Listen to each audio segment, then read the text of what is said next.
নমস্কার, আরও গল্প চ্যানেলে আবার স্বাগত জানাই। আপনারা শুনছিলেন সুচিত্রা ভট্টাচার্যের লেখা উপন্যাস অন্য বসন্ত। আমি মোট ১৩টি পর্ব শুনিয়েছি। আজ শোনাব ১৪ অর্থাৎ অন্তিম পর্ব।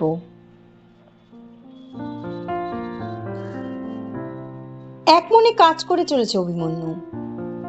টেবিলময় ফাইল, কাগজ, বিল, বই, চালান, জাবেদা ঘাড় নিচে করে লিখছে কি যেন।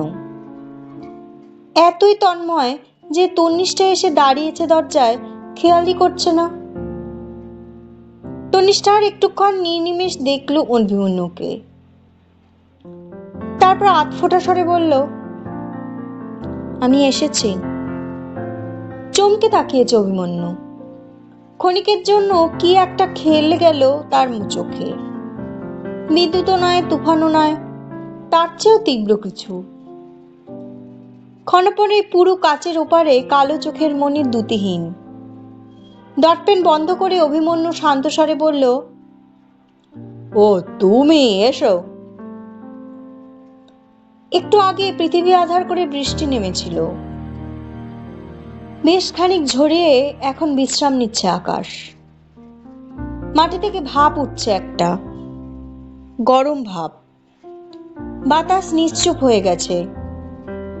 তনিষ্ঠা চেয়ার টেনে বসলো, টেবিল ফ্যানের ঠিক সামনেটায়। কি জানে কেন তনিষ্ঠা শাড়ি পরেছে আজ, গাঢ় নীল ঢাকাই। আঁচল তুলে কপাল মুছল একটু, ছোট্ট একটা শ্বাস নিল, গলা ঝেড়ে বলল, কি বিশ্রী ওয়েদার, ভেবেছিলাম আজও আসা হবে না। অভিমন্যু মৃদু হাসলো। এলে কেন? তোমায় একটা খবর দেওয়ার ছিল। জানি তোমার অঘ্রাণ শ্রাবণে সরে গেছে, তাই তো? তুমি জানো? মালবিকা বলেছে। তন্নিষ্ঠা সামান্য উত্তেজিত স্বরে বলল। হঠাৎ কি করে যে হয়ে গেল, বিশ্বাস করো আমার একদম মত ছিল না। কিসে, বিয়েতে? হ্যাঁ, মানে না মানে। তনিষ্ঠা নিজেকে গোছানোর চেষ্টা করলো। মানে এই এগিয়ে আসাটায়। ও তাই বলো। অভিমন্যুর হাসিতে কৌতুক ঝিকঝিক। একে শুধু কৌতুক, নাকি কৌতুকের আবরণে বিষাদ? তনিষ্ঠা ঠিক ঠিক পড়তে পারল না। ঢোক গিলে বলল, বিশ্বাস করো সময় এমন এক বাক্যে রাজি হয়ে গেল সৌনক দিল্লি চলে যাচ্ছে বলে। তুমি এত কৈফিয়ত দিচ্ছ কেন? তন্নিষ্ঠাকে হকচকিয়ে দিয়ে অভিমন্যু হঠাৎ হো হো হেসে উঠেছে। ভালোই তো হলো, দুজনে একসঙ্গে দিল্লি যাবে, তোমাদের আর অঘ্রাণ অবধি বসে থাকতে হলো না।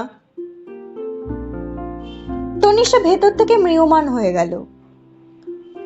অভিমন্যুর সহজ স্বাভাবিক হাসি ঠং ঠং বাজছে কানে। মনে মনে কত কথাই না সাজিয়ে এনেছিল আজ, সব কেমন গুলিয়ে যাচ্ছে। একটি শব্দ আর খুঁজে পাচ্ছে না তন্নিষ্ঠা। অভিমন্যু চেয়ারে হেলান দিয়েছে। বলো, আজ কি খাবে? দ্রুত দুদিকে মাথা নাড়ল তন্নিষ্ঠা। কিছু না। তা বললে হয়? শুভ সংবাদ দিতে এসেছো, আজ অন্তত একটা কোল্ড ড্রিঙ্কস খাও। প্লিজ অভিমন্যু, থাক না। থাক, তবে জোর করছি না। বলেই সামান্য গলা তুলেছে অভিমন্যু। আসল কাজটা তাহলে সেরে ফেলো। কাজ?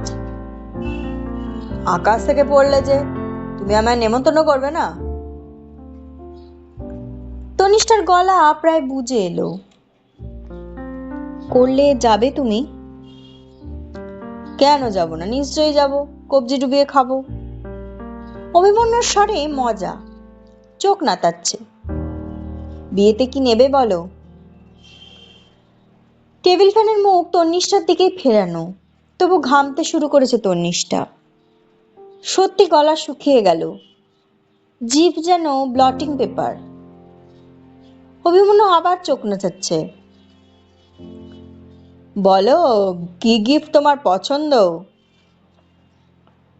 আহত গলায় তন্নিষ্ঠা বলল,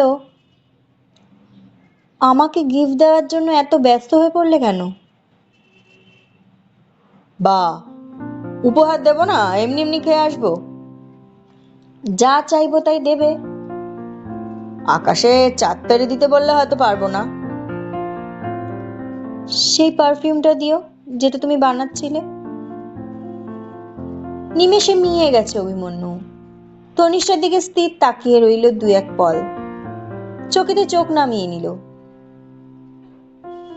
ওটা নেই, ফেলে দিয়েছি। সে কি, ফেলে দিলে কেন? অত দামি সুগন্ধ আমার চলবে না।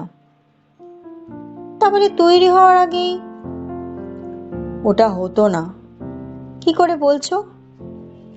বুঝে গেছি, ওই গন্ধ আমার জন্য নয়। এটা কিন্তু বাড়াবাড়ি। হতে পারে।